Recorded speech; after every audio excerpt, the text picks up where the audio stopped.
سلام و عرض ادب. آقا مشکل لیکیج یا همون پس دادن قطسه در ویپ ها و پادمات ها یکی از رایج‌ترین مشکل کسایی که ویپ و پادمات دارنه. این مشکل وقتی پیش میاد که شما به واترنجی که روی این کویل هست دقت نمی‌کنید. واترنجی که روی این کویل هست 20 تا 30 واته، یعنی بهترین کارایی این کویل و این دستگاه پادمات روی 20 تا 30 واته و شما واترنج دستگاهتون رو دستی نمیتونید بیارید روی 10 وات یا 15 وات یا پایینتر از 10 وات استفاده کنید.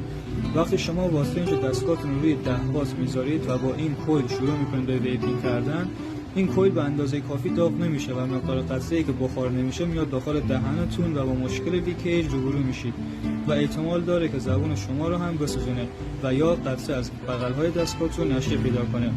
مشکل‌های دیگه هم هست که پر کردن بیش از حد تانک دستگاهتونه و یا خیلی محکم کام گرفتن از دستگاهه، ولی مشکل اصلی این دقت نکردن به واترنج روی کویلتونه.